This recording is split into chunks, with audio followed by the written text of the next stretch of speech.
Hello, I am Craig Pasta Jardula, the captain, and this is LOL. With me today, my co host, Jeremy Kuzmarov, who's a political commentator and a professor at Tulsa Community College, as well as a writer and author, and his latest book, Warmonger, is a must read. How you doing today, Professor? Very well, thanks. Thank you so much for coming on. We got a lot of things to talk about. I don't know if you heard about it, but, well, listen, Claire Daly can say it better than me. Listen to this, what's going on. I think it's important to highlight. A lot of people don't know that the embassy, an Iranian embassy in Damascus, was attacked and bombed by the Israeli government just a couple weeks ago. And not only do they not know, Professor, I don't think they understand that that's a red line. Attacking an embassy is a sacred thing. You're not supposed to do that, right, Professor?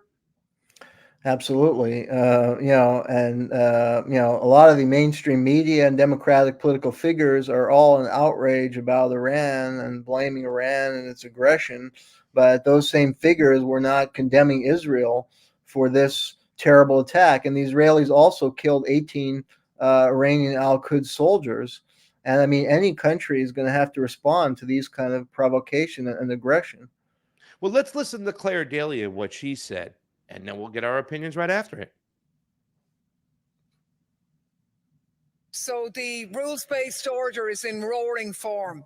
2 weeks ago, Israel bombs Iran's embassy in Syria, an act of aggression against two states, the UN Charter and the Vienna Conventions. Rules? Not only no condemnation, but defense of Israel against retaliation. So last week, Ecuador follows suit, sends armed heavies into Mexico's embassy, snatching an asylum claimant, an assault on refugee and diplomatic law. Of course, the US has never respected international law. It was always one law for their friends and another for everybody else. But after 6 months of throwing international law on the bonfire in Gaza, something is broken. We are in free fall. Strikes on hospitals, normalized. On aid convoys, refugees, civilians, normalized. Famine as a weapon of war, normalized. All with impunity. We are witnessing the collapse of the post-war system instigated by the US and Europe, all to shield Israel, our outpost, from consequences. But when the last law is down and the devil turns on us, where will we hide all laws being flouted? Professor, can you give us a little insight and your opinions on if it is a red line or not that was crossed when Israel bombed the embassy in Damascus, an Iranian embassy in Damascus? Because I don't think you talked about all the soldiers, but there was two generals they also killed. And, they had to deal with the whole Soleimani getting whacked by Donald Trump. Your thoughts? Yeah, well, Claire Daly said it brilliantly. I couldn't have said it any better myself. And I agree with you. Yeah, this is a brazen act of aggression. I mean, Syria or Iran, had not attacked Israel. And I mean, Israel had been attacking Iran. They've been murdering their scientists for years. They've been carrying out, covert operation with the United States to try and undermine their government. They've been bombing Syria for a long time now.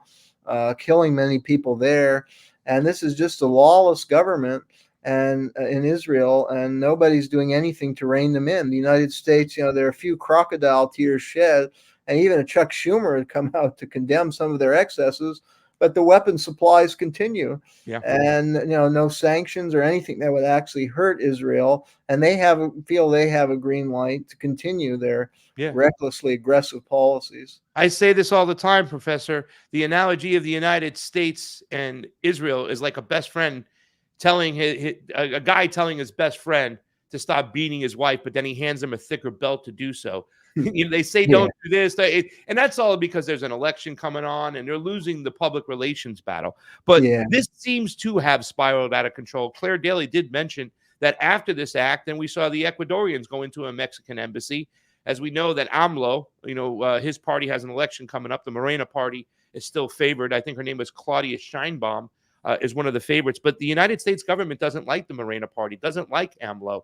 And Ecuador seems to have a puppet government, once again, that will do whatever the West says it does. And it looked like they're playing more of these proxy games.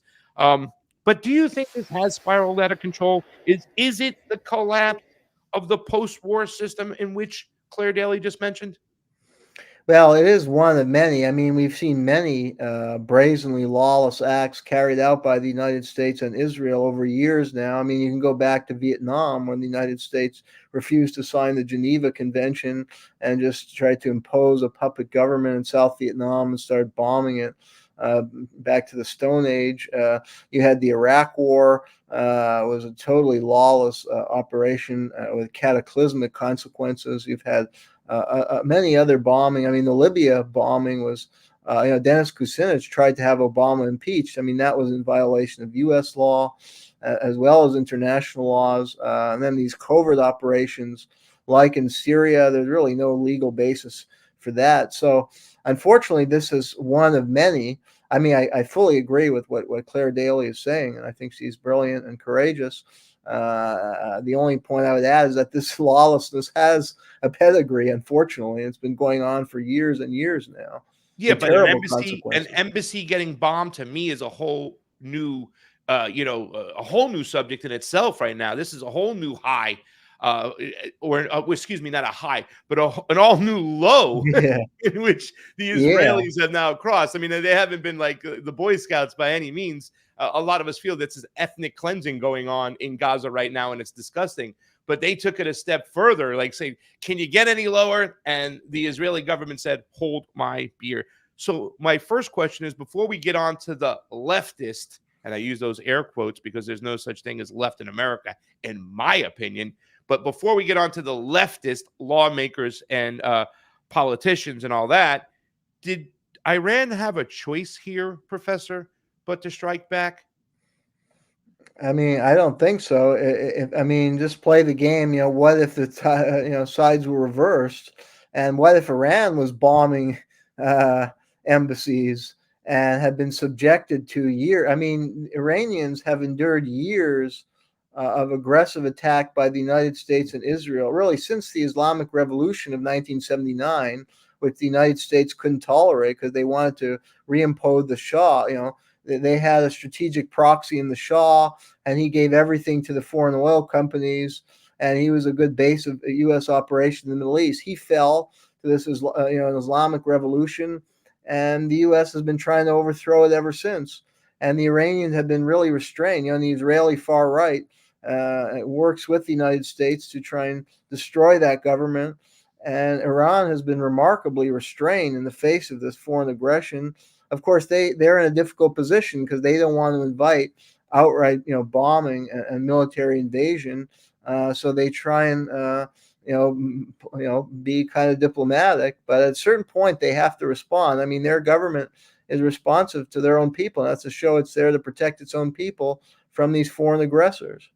Yeah, I think they have to. And like I said, a lot of people don't even know that Israel bombed an Iranian embassy in Damascus several weeks ago, let alone understanding that it's a new red line. I mean, Julian Assange was held up in the Ecuadorian embassy in England, right, in Great Britain for how long? And they wouldn't go in there and touch him, just so people get an idea about what type of line you are crossing when you go into an embassy. Let's talk about some of the lawmakers here in the United States, starting with but wait, before we get to the lawmakers, let's talk about John Kirby, because a lot of people would say, Professor, that as Israel goes, so goes the United States. If you listen to some of the Democratic lawmakers, you might not agree with that, but it seems like the Biden administration, here is John Kirby, trying to say that that's an Israel situation, not a United States situation. My question to you is, after you hear him, Professor, is, do you believe him? Is the administration presenting alternatives to Netanyahu? This is an Israeli decision to make, whether and how they'll respond to what Iran did on Saturday, and we're going to leave it squarely with them. Their decision to make, but are you making suggestions? We are not involved in their decision-making process about a potential response. Hey, Professor, I don't know what you're going to do, but here's some ballistic missiles. But you do what you want to do. Here's some weaponry. Let's pay for your Iron Dome, but we're not making decisions. Your thoughts on that, Professor? Exactly. Yeah. I mean, the United States is providing so much weaponry and they exhibit tremendous leverage. And if they, move to block arms sales or threaten to impose sanctions, that would really force Israel to adopt a more restrained position, but they refuse to do that. So even if the United States does nothing but continues business as usual, they're sending a signal to Israel to do whatever they want. And we know it's a far right-wing government in Israel that wants to establish a greater Israel and that want regime change in Iran are aggressive militarists who are very dangerous to the world, I would say. Well, the funny thing is, it's a contradiction between the Biden administration and some of the lawmakers, like AIPAC's little darling Hakeem Jeffries. Look what he says over here. Iran, a sworn enemy of the United States, has launched an unprecedented attack against our democratic ally, the State of Israel. America's commitment to Israel's security is ironclad and unbreakable. Iran will not succeed. We stand with the people of Israel during this moment of significant challenge. Your thoughts on that, Professor? Because, I mean, there's so many lies in one sentence, in one paragraph over there, right? I mean, first of all, to act like this was an unprovoked attack, they're doing the same thing they did when they talked about October 7th with, the Palestinians in Gaza, as if everything that happened before October 7th never existed. And why is the United States sworn enemy Iran? It was us who removed Mossadegh and their government back in the days. It was us who stole their natural resources by implementing the Shah. Your thoughts on this, Professor? I would agree fully with your comments. I mean, unprecedented. Well, what about the U.S. invasion of Iraq and killing 1 million people under false pretext? And they're blaming Iran, who's under siege, for trying to defend itself. It's total, just political speak. And then, this claim of American commitment to Israeli security, you could argue actually the opposite, that these brazenly aggressive and militaristic policies of Israel are harming the security of Israeli citizens. They now have to endure the threat of a very real threat of foreign attack because of the aggressive policy of their leaders backed by the United States. And because, we should remember the Likud party with U.S. support walked out of the peace process. The best potential security guarantee for the Israeli population was a durable peace process, which established a two-state solution or some kind of framework where the two people, Israel and Palestinian, could coexist, and when Israel would not be at war with its neighbors. Instead, the Likud party walked out of those talks that were making progress in the 90s, some real progress, and they've started attacking all neighboring countries, inviting attacks on themselves, like October 7th.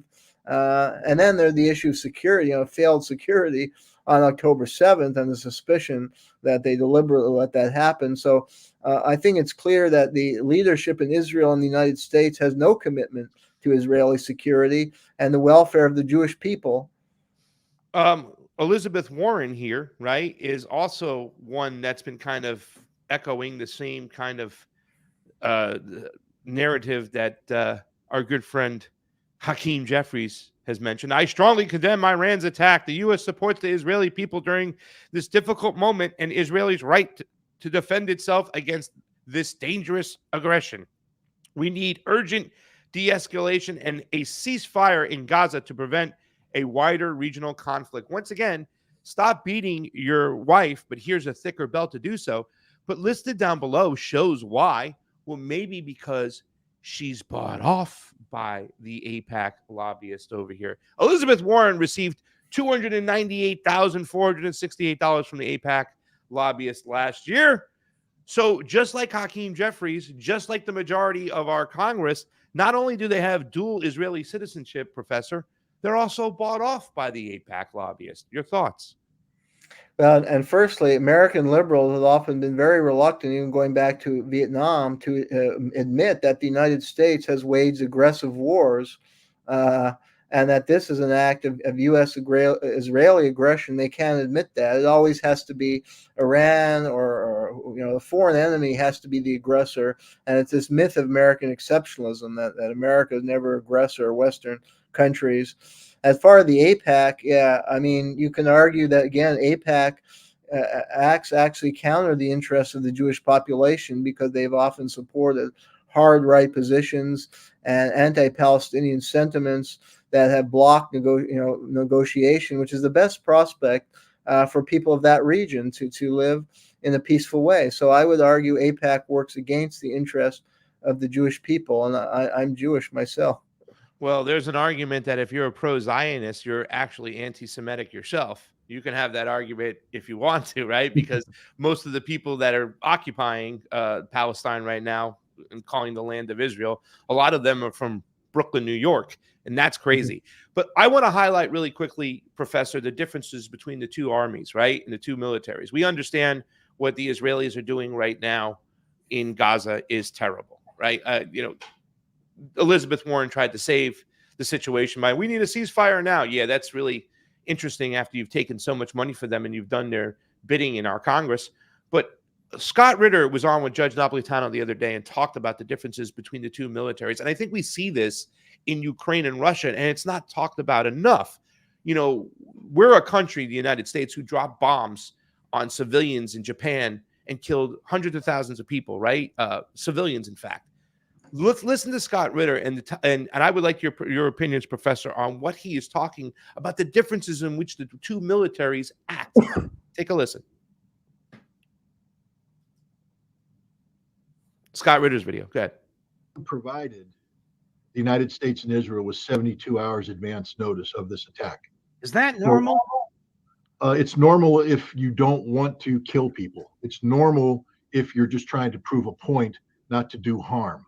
Surely the Israelis did not provide notice to the Iranians before they destroyed that consulate. No, but we're talking about two different countries, two different objectives. The Iranian purpose here is not to promote and provoke a larger war. It's to make the point to Israel in a way that doesn't kill Israel. Because remember, the goal wasn't to provoke an Israeli retaliation.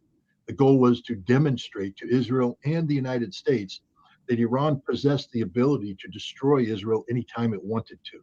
And so they deliberately struck targets that were only military in nature, only military targets that were involved in the attack on the consulate. And they did so in a way that guaranteed that there wouldn't be Israeli casualties. This was just a demonstration. It's not normal. So, Professor, I want to get your opinions on that situation, because there's a stark difference right there in which the United States and Israel conducts their military operations, right? Civilians, we know drone warfare that the United States practices all the time has a high civilian death rate. It's just the way it is. But they've accepted that and they say, you hear people, populist right people defend Israel nowadays. It's war. There's casualties in wars. But that's not how the Iranians are playing. That's not how the Russians are playing, Professor. Well, and it's ironic. Yeah, I think Ritter is correct in what he's saying. Look at what the Israelis have done in Gaza. They've killed 35, who knows how many thousand. I think the current figure is 35,000, 13,000 children, and just basically leveled the place, and they're inducing famine. And they want us to believe, that we're civilized, and they want to contrast their civilized warfare. I mean, they've been saying this for years and years in the war on terror, that we, the West, fight in a civil way, and these terrorists are uncivilized, and they deliberately target civilians. Well, what about the United States in Fallujah? What about Israel and Gaza? Clearly, they're targeting their civilians, and you have Israeli officials referring to the population there as human animals. This kind of dehumanized language is something, if you study the history of World War II, you can read the Nazi records and see how they discuss the Russian and the Slav, and they refer to them as Untermenschen, or subhuman. And that's the kind of rhetoric I'm hearing out of Israeli officials right now. And that's the way the neoconservatives have. I've been around neoconservatives, unfortunately, my whole life, and I hear a constant disparagement of Arabs from them and racist attitudes, and that's what fueled. They have no regard for Arab life, and they carry out horrific atrocities for years. They still don't. They, watching the mainstream media just be so pro-Israel. But before we get to that and close out the show, this is just in. This is from Bricks News. This is on a Twitter thread. It says, just in, Russia has pledged to provide Iran with advanced fighter jets and air defense technology, the Washington Post reports. The expanded ties have now helped cement agreements between Moscow and Tehran, including a pledge by Russia to provide its allies with advanced fighter jets and air defense technologies, assets that could help Tehran harden its defenses against any future airstrike by Israel or the United States, according to U.S., European, and Middle Eastern intelligence officials and weapons experts. This might seem like, oh, wow, good. Now Tehran could protect itself. But my question to you, Professor, is, does this mean the beginning of World War III? Well, I think it's a very dangerous situation. Yeah, this escalation could lead to an outright war with Iran, and that will draw in the Russians, and we're in World War III. So I think it's very, very dangerous, and I think people in the United States and Western countries have to develop a powerful peace movement to constrain their leaders who are out of control, it seems. So we mentioned before, we just showed this last clip in this last article, that you have the leftist Democratic lawmakers all in for Israel, bought off by Israel, useful idiots for Israel, whatever the case may be. Some of them dual citizenship for Israel. And the right is just as guilty, right? But this show, we concentrate on the left, on leftist arguments or whatever you want to call it out there, puppetry of sorts. The New York Times has an article, and I mentioned before, on Fox News, on mainstream media, on MSNBC, on CNN, they always look at it as Israel being the victim. Israel this, the poor Israelis, nobody likes them. Even the New York Times just had an article that said Iran just made a big mistake. Israel shouldn't follow. So once again, they're highlighting the fact that it was Iran who did this, once again, unprovoked, not touched, not messed with, and I hope that Israel doesn't take the bait, completely ignoring the fact that Israel hit that consulate just a couple weeks ago, an Iranian consulate in Damascus. Professor, your thoughts on the way the leftist media controls the whole narrative and is in the tank for the Israeli government?